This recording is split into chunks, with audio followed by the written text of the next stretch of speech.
한국이 함께 한다면 세계에 화해와 평화의 메시지를 전하는 좋은 계기가 될 것입니다. We are looking forward to a successful and great Olympic Games in Pyeongchang.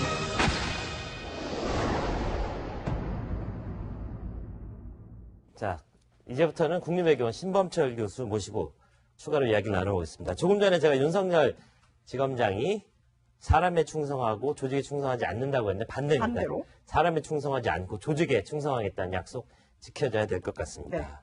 자, 이제부터는 평창올림픽 난결에 휩싸인 그런 기류를 한번 짚어볼 텐데, 자, 트럼프 대통령이 직접 얘기하지는 않았지만 미국이 갑자기 동계올림픽 참가 안 할 수도 있다, 이런 뉘앙스를 풍겼는데 사실인가요? 니키 헤일리 유엔 주재 대사가 이야기를 해가지고서 좀 지난 며칠 동안 파란이 일었는데요. 네. 저는 이렇게 세 가지로 정리하고 싶습니다. 무엇보다 미국이 온다, 걱정하지 않아도 된다. 동맹이라는 것은 전쟁이 났을 때 보호하는 것뿐만 아니라 어떻게 보면 포괄적인 겁니다. 한국에서, 동맹국인 한국에서 올림픽이 개최되는데 미국이 참석을 안 한다? 그건 있을 수 없다고 생각합니다. 오히려 안전을 보호하고서라도 참석을 해야 되는 거고요. 그게 건전한 동맹이고, 두 번째, 우리가 미국이 왜 이러느냐를 좀 알아야 된다고 생각합니다.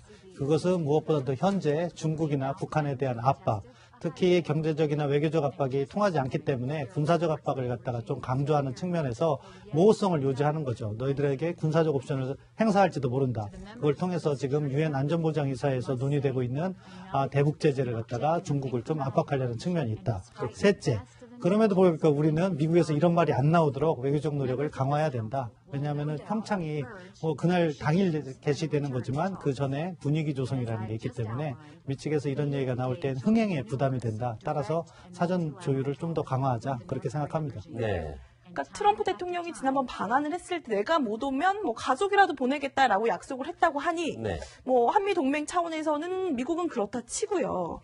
중국 있잖아요, 중국. 그러니까 이제 문재인 대통령 오는 13일 중국을 방문하는데 중국에서 이 방문을 앞두고 네. 미국이냐 우리냐, 양자택일 해라, 이런 이야기가 나오고 있다는데 이건 또 무슨 소리입니까? 그러니까 저도 이렇게 헤일리 대사 이야기를 들으면서 이제 오픈 퀘스천이라고 그랬지 않습니까? 네. 이 사실은 어떤 면에서 보면 가장 이 올림픽을 지원하고 이거는 사실은 물음의 여지가 없는 것이죠. 미국에 참가한다는 것은. 그럼에도 불구하고 왜 미국이 지금 이 올림픽 참가 문제에 대해서 아직 결정되지 않았다. 그리고 조만간 결정할 것이다. 왜 이런 이야기를 할까라고 보면 아까 이야기하지만 그런 분석에서 플러스해서 결국에 미국의 입장에서 보면 우리 한국에 대한 좀 불만도 있는 것 같아요. 네. 뭐냐면 선택을 해라, 지금 뭐냐, 누구하고 함께 할 것이냐에 대한 이제 결정이죠. 지금 보면 사실 우리가 올림픽을 겨냥하면서 저는 문재인 정부가 굉장히 올림픽을 어떤 면에서 보면 물론 올림픽 자체의 순수한 경기 운동은 아니지 않습니까? 외교적인 거 여러 가지 포함이 있지만 너무 그 점을 지금 부각하고 있지 않는가.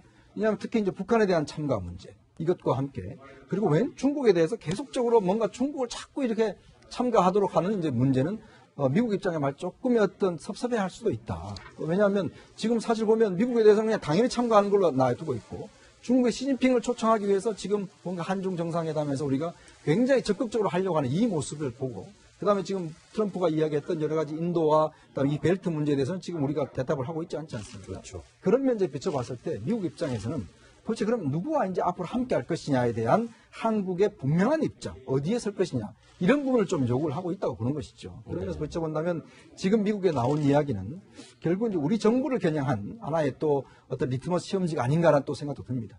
저렇게 생각할 수 있는 게요, 신 교수님. 화성 15형을 발사한 직후에 트럼프 대통령과 통화했을 때만 해도 분명 오겠다고 트럼프 대통령이 본인의 입으로 얘기했고요.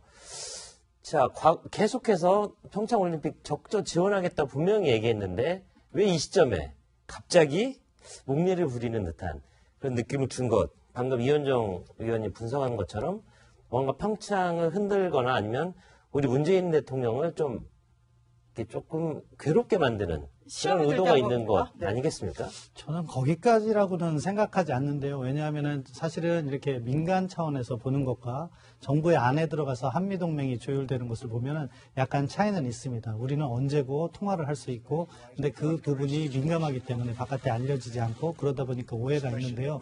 물론 전반적으로 아까 이현정 의원님께서 말씀하신 인도퍼시픽에 대한 한국의 입장 표명이라든가 이런 데에 있어서 미국이 한국이 동맹국인 한국이 왜 저러지 하는 의구심을 가질 수가 있다고 생각합니다. 네. 그런 부분은 또 조율을 통해서 풀어나가야 되고 그것과 관련해서 저는 당연히 동맹국으로서 참여를 하고 거기에서 발생하는 중국하고의 문제는 그거로 해결하자.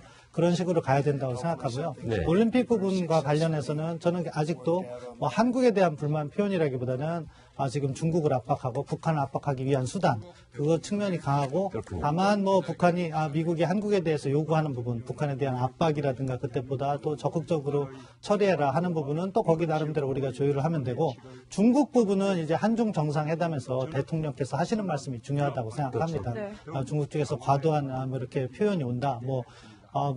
미국하고 중국하고 선택하라 이런 이야기를 하진 않을 거라고 생각하는데 그것과 유사한 쓰리노를 계속해서 강요한다거나 그런 부작용이 올 때 대통령께서 당당히 대응하는 그런 모습을 봤으면 좋겠습니다. 네. 네. 자, 이제 문재인 대통령 같은 경우는 이제 평창 올림픽에 러시아도 뭐 어차피 이제 퇴출을 당해서 못 오게 된 상황이기 개인 자격으로 때문에 올 수 있겠지만. 흥행을 위해서는 이제 북한을 꼭 이제 참가시켜야 되는 그런 네. 의무가 있는데 이 최근에 그 북한의 김정일 참수 부대가 생겨졌다 이런 보도가 나왔었는데 군에서 그런 이야기를 하지 마라. 참수 부대라는 표현을 쓰지 마라라고 어제 이야기를 했다고 하거든요. 네. 이 참수 부대를 둘러싼 이 갈등이요. 이번에 나온 게 아니라 9월로 거슬러 올라갔거든요. 한번 들어보시죠. 한미 군사합의를 내가 그대로 지금 얘기하는 거죠. 그건 하나의 대한민국이죠. 얘기하고 북한이 가만히 있겠느냐 이런 말도 안 되는 얘기를 하는 데 대해서 월남 자유분방하는 사람이기 때문에 저 사람은 상대에서는 될 사람이 아니구나 안보 문제나 국방 문제에서는 그래 나도 제가 그렇게 저희가 9월 영상을 굳이 보여드리는 이유는 그때 한번 논란이 됐었고 그 당시에 청와대 참모진이 나서서 송영무 장관에게 경고를 내렸고요. 결국 이번에 부대를 창설했는데 참수부대라는 이름을 쓰지 말고 다른 이름으로 북한을 덜 자극하는 이름을 사용하라 이렇게 해준 거잖아요. 자, 저건 결국 힘을 누구에게 실어줬는지 좀 명백히 보여지는 건 아니겠습니까? 여러 가지 측면에서 본다면 지금 이제 동계올림픽을 앞두고 계속해서 북한의 참가를 기대하고 있는 그리고 그를 위한 노력을 하고 있는 정부 입장에서 봤을 때 북한을 자극할 수 있는 그런 참수부대라는 용어를 지금 상황에서 뭐 전면적으로 막 하기에는 굉장히 어려움이 좀 있었을 것으로 보이고 아마 전에 이제 문정인 특보가 얘기했던 그런 맥락과 비슷한 부분이 있죠. 하지만 지금 이제 문재인 대통령으로서는 어쨌거나 뭐 푸틴 대통령이나 시진핑 주석 나아가서 아베 총리까지 포괄하는 그러한 어떤 이 평창 동계올림픽을 통해서 평화올림픽을 만들고 또 북한의 선수단까지 참여함으로써 뭔가 이 남북 관계의 대화의 물꼬를 좀 틀 수 있는 모멘텀으로 이 동계올림픽을 좀 삼고자 한다라는 그 부분을 이렇게 굉장히 적극적으로 추진하고 있기 때문에 아마 지금 부대를 뭐 창설하는 부분이나 용어라든지 기타 많은 부분에서 좀 신중한 태도를 지금 갖고 가고 있는 것이죠. 네. 네. 어찌됐든 우리 정부는 북한에 계속해서 대화 제안을 하고 있지만 북한 뭐 쳐다도 안 보는 것 같은데 오늘 김정은이 아주 의미심장한 곳을 방문했다고 노동신문에 나왔거든요. 한번 화면을 보실 텐데 저기가 어딥니까? 저희가 삼지연입니다. 백두산인데 이번에 천지까지는 올라가지 않은 것 같은데요. 네. 저 사진은 이번 사진은 아닌 것 같은데 이번에 천지는 올라가지 않았다는 게 나오는데 네네. 아무튼 백두산을 방문하고 삼지연을 방문해서 네. 거기에서 자기가 정치적 고향이거든요. 왜 그런가? 기본적으로 북한 이야기를 할 때 백두혈통이라고 하잖아요. 백두혈통 거기에 백두산에 자기들의 정치적 기반이 있고 주요 의사결정이 있을 때 네. 어디? 삼지연, 백두산에서 결정을 했습니다. 예를 들어서 장성택을 제거할 때 네. 이번과 같이 측근들과 백두산을 방문해가지고 거기에서 자기들끼리 의사결정을 하고 전격적으로 제거를 했습니다. 2013년에 예, 그렇습니다. 그런데 지금 같은 경우에는 북한이 화성 15형 말씀하신 대로 발사를 한 다음에 네. 대대적으로 핵무력이 완성됐다 이렇게 홍보를 하고 있거든요. 그렇다면 지금 가서 두 가지 측면이 있어요. 네. 이번 주에 연합군사훈련이 있었기 때문에 일종의 피난을 갔다고 볼 수도 있습니다. 평양을 네. 떠나서 그렇죠. 피난을 북중 접경이기 때문에 공격하기 어려운. 그리고 다른 한편에서는 내년도에 있어서 이제 핵무력이 완성됐다고 선포했기 때문에 그러한 전략을 어떻게 구체화할까 내부는 어떻게 국정을 운영하고 통제를 또 가다듬어야 되니까요. 제재가 세질 것이기 때문에 네. 그리고 대외 협상은 어떻게 할까 한 주요한 의사결정을 하지 않았나 그런 생각을 해봅니다. 뭔가 중대 발표가 나올 수도 있다는 생각이 드는데, 자, 소정석 국장 손을 들었습니다. 여기를 이제 2008년에 제가 갔다 왔었거든요. 아, 네. 예, 삼지연을요? 예, 네. 삼지연을 갔다 와서 네. 거기 가보면 이제 이 백두산 밀령이라고 해서 밀령, 김정일이 태어난 곳이다라고 해서 이제 집이 만들어져 있습니다. 그래서 이제 북한의 주요 학생들 같은 경우 여름철 되면 이른바 천리행군이라고 해서 전국 각지에서 쭉 행군해서 거기까지 다녀오는 이른바 혁명의 어떤 전적지 개념으로 북한에서는 굉장히 중요하게 여기고 있는 그런 곳이기 때문에 이제 김정일이 태어난 그 위에 봉 우리가 또 정일봉이다 해가지고 바위에 크게 또 정일봉 이렇게 써 있기도 하고 네. 그래서 아마 김정은이 이번에 그곳을 갔다라는 것은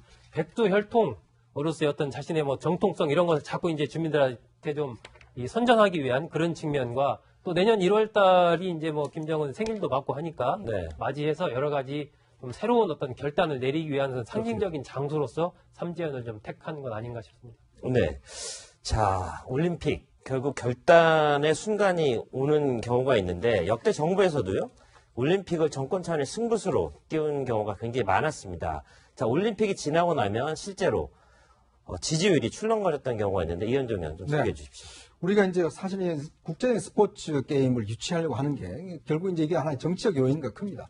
결국 이제 국민들로 하여금 그 정권의 정통성을 일단 확인시켜 주는 것이고 네. 또 여러 가지 국내의 어떤 정치적인 문제를 좀 이제 제껴놓고 이 어떤 스포츠에 관심을 하게 함으로써 네. 지지도를 높이는 그런 효과가 있죠. 그러니까 그렇군요. 이제 이명박 전 대통령 같은 경우도 이제 베이징 올림픽 때 사실 그때 지지도가 굉장히 낮았었거든요. 한 10% 안팎이었는데 네. 문제는 그 올림픽 있고 난 다음에 이제 한 30% 가까이로 상승을 했죠.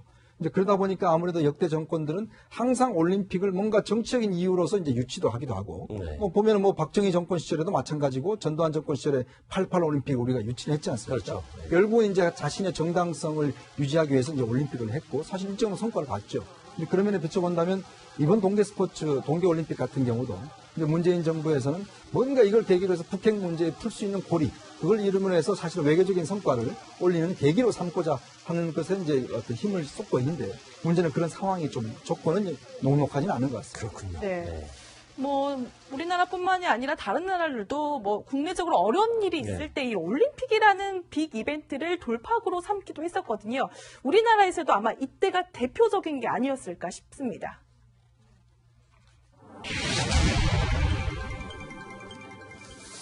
네, 한강의 기적 88 서울올림픽 보고 계신데, 자, 88 올림픽 하면 전두환 또는 노태우 정부만 생각하게 되는데, 사실은 그전 박정희 정부부터 추진이 됐다는 거죠? 네. 뭐 정치적인 목적이 있을 겁니다. 어떠한 성과를 갖다가 가시적으로 보여줄 때는 올림픽과 같은 국제적 이벤트, 네. 전 세계 모든 나라들이 참여하는 국제적 이벤트를 통해서 네. 정부의 성과를 과시하기 위함인데요. 어떻게 보면은 그 당시에는 일본에서 60년대 대대적인 동경올림픽으로 네. 성공을 한 케이스가 있었기 때문에 그걸 네. 따라하는 측면도 있고 그래서 우리 한국의 발전사를 보여주기 위한 그런 측면도 있었다고 생각합니다. 그렇군요. 네.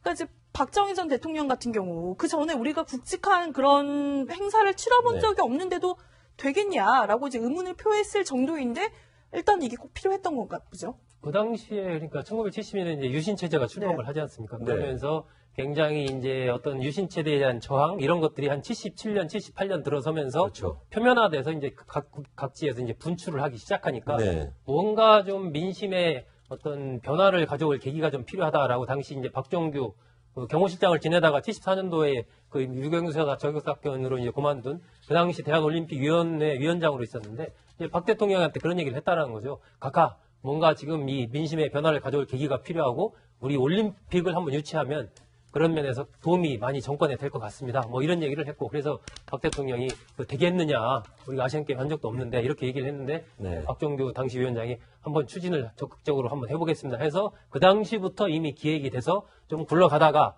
나중에 이제 박정희 전 대통령이 서거한 이후에 최규하 대통령 체제가 들어섰고 최규하 대통령은 그걸 이제 그냥 중단을 했고 그리고 나서 전두환 대통령 시절에 다시 또 추진을 하는 그런 수순을 밟아갔다는 거죠. 그렇군요. 박정희 전 대통령은 결국 실패했고요. 자, 서울의 봄이 지나고 전두환 대통령 시대가 개막되면서 자, 올림픽 꿈을 성사시키기 위한 극비의 어떤 작전에 돌입하게 됩니다. 직접 화면으로 보겠습니다.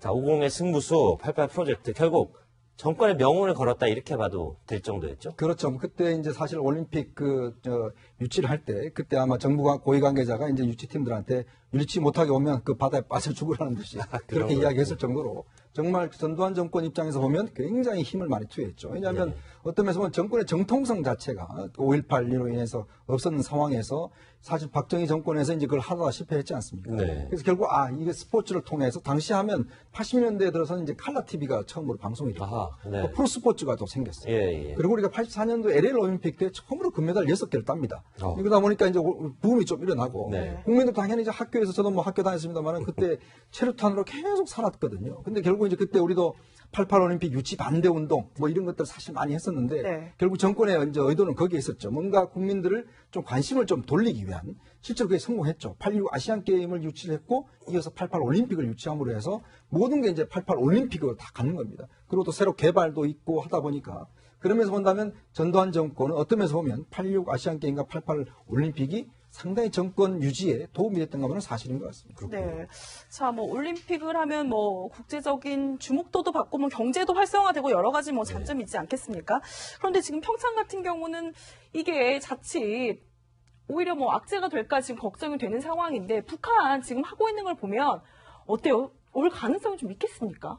아마 끝까지 연막 작전을 피울 겁니다. 왜냐하면 맞아요. 그것을 통해서 자기들의 몸값을 올리는 거죠. 그리고 마지막 순간에 평창에 참여하는 것이 자기들에게 이익이 되겠다. 그런 판단이 있으면 올 것이고 아니면 무시할 가능성이 있는데 저는 올 거라고 생각합니다. 왜냐하면 평창에 참여함으로써 북한에게 손실이 되는 게 없습니다. 지금 북한이 하는 걸 보면은 핵실험 핵실험과 미사일 실험 한 다음에 핵무력이 완성됐다고 하고 국제사회에 대해선 이것은 미국과의 문제지 다른 나라를 위협하지 않는다. 네. 그리고 뭐 지금 유엔 사무차장도 불러서 대화도 하고 이런 약간의 평화 제스처도 보이고 있습니다. 네. 이러한 북한의 태도가 뭐 북한의 비핵화하고 연결되지 않겠지만 아주 그 전술적 차원에서 평창에 참여하면서 자기들의 이미지를 개선하려는 그러는 이득이 있을 거라고 생각해요. 그래서 당분간은 뭐 바로 커미트를 하지 않겠지만 시간을 끌면서 자기들의 몸값을 올리고 결정적인 순간에 그 효과가 가장 큰 시점 때가 됐을 때. 예, 그때 참여하겠다 하면서 아마 평화 공세를 나오지 않을까 그렇게 생각합니다. 제가 조금 상스러운 표현을 쓰면 맨입으로 오겠냐 이런 얘기도 많이 나오는데 결국 신범철 교수께서는 미국도 오고 북한도 온다. 가장 최상의 시나리오를 얘기해 줬는데 이현정 의원 동의하십니까? 일단 저는 북한의 참가 문제는 조금 아직 의문점이 있어요. 왜냐하면 사실은 북한 입장에서 본다면 사실 이게 이제 어떤 면에서 우리가 지금 북한을 자꾸 참석을 하려고 하는 게 이제 어떤 뭔가 대화의 모멘텀으로 삼으려고 하는 것인데 문제는 자칫 또 한편으로 봐서는 대북 제재가 상당히 좀 어떤 무력화될 수 있는 그런 가능성도 있어요. 물타기가 될 가능성이 왜냐하면 사실 우리가 지금 전체적으로 유엔 차원에서 대북 제재를 굉장히 압박하고 수위를 높여가고 있는데 사실 북한이 그런 공세를 뚫고 온다라고 하면 이거 자체가 세계적으로 본다면 이게 좀 느슨할 수가 있는 문제예요. 네. 저는 그런 문제를 봤을 때 지금 미국이 이제 관심을 갖는 게 바로 그 부분이죠.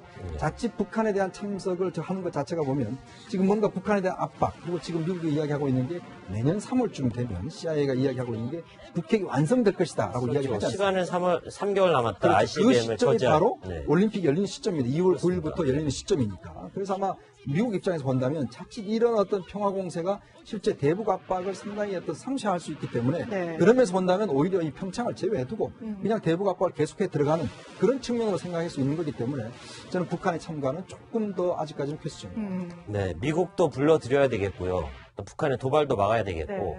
시진핑의 어떤 축복도 받아야 되겠고 굉장히 힘든데 자 지금 같은 상황에서 우리 문재인 대통령의 다음 주 중국 방문 상당히 기대되는 측면이 있는 것 같습니다. 네. 자 저희가 준비한 소식 여기까지입니다. 잠시 후에 돌아오겠습니다. 고맙습니다. 그것은 무엇보다도 현재 중국이나 북한에 대한 압박, 특히 경제적이나 외교적 압박이 통하지 않기 때문에 군사적 압박을 갖다가 좀 강조하는 측면에서 모호성을 유지하는 거죠. 너희들에게 군사적 옵션을 행사할지도 모른다. 그걸 통해서 지금 유엔 안전보장이사에서 논의되고 있는 대북 제재를 갖다가 중국을 좀 압박하려는 측면이 있다. 셋째, 그럼에도 불구하고 우리는 미국에서 이런 말이 안 나오도록 외교적 노력을 강화해야 된다. 왜냐하면 평창이 그날 당일 개시되는 거지만 그 전에 분위기 조성이라는 게 있기 때문에 미측에서 이런 얘기가 나올 땐 흥행에 부담이 된다. 따라서 사전 조율을 좀 더 강화하자. 그렇게 생각합니다. 네. 그러니까 트럼프 대통령이 지난번 방한을 했을 때 내가 못 오면 뭐 가족이라도 보내겠다라고 약속을 했다고 하니 네. 뭐 한미 평창 올림픽 난결에 휩싸인 그런 기류를 한번 짚어볼 텐데 자 트럼프 대통령이 직접 얘기하지는 않았지만 미국이 갑자기 동계올림픽 참가 안 할 수도 있다. 이런 뉘앙스를 풍겼는데 사실인가요? 뭐 니키 헤일리 유엔 주재 대사가 이야기를 해가지고서 좀 뭐 지난 며칠 동안 파란이 일었는데요. 네. 저는 이렇게 세 가지로 정리하고 싶습니다. 무엇보다 미국이 온다, 걱정하지 않아도 된다. 동맹이라는 것은 전쟁이 났을 때 뭐 보호하는 것뿐만 아니라 어떻게 보면 포괄적인 겁니다. 한국에서 동맹국인 한국에서 올림픽이 개최되는데 미국이 참석을 안 한다? 그건 있을 수 없다고 생각합니다. 오히려 안전을 보호하고서라도 참석을 해야 되는 거고요. 그게 건전한 동맹이고, 두 번째, 우리가 미국이 왜 이러느냐를 좀 알아야 된다고 생각합니다.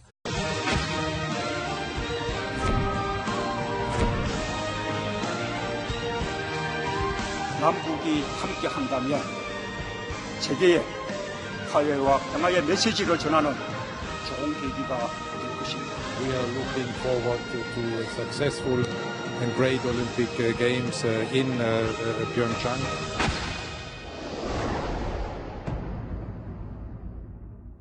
자, 이제부터는 국립외교원 신범철 교수 모시고 추가로 이야기를 나눠보겠습니다. 조금 전에 제가 윤석열 지검장이 사람에 충성하고 조직에 충성하지 않는다고 했는데 반대입니다. 반대로? 사람에 충성하지 않고 조직에 충성하겠다는 약속 지켜져야 될 것 같습니다. 네. 자, 이제부터 함께 할 것이냐에 대한 이제 결정이죠. 지금 보면 사실 우리가 올림픽을 개장하면서 저는 문재인 정부가 굉장히 올림픽을 어떤 면에서 보면 물론 뭐 올림픽 자체 순수한 경기 운동은 아니지 않습니까? 외교적인 거 뭐 여러 가지 포함이 있지만 너무 그 점을 지금 부각하고 있지 않는가.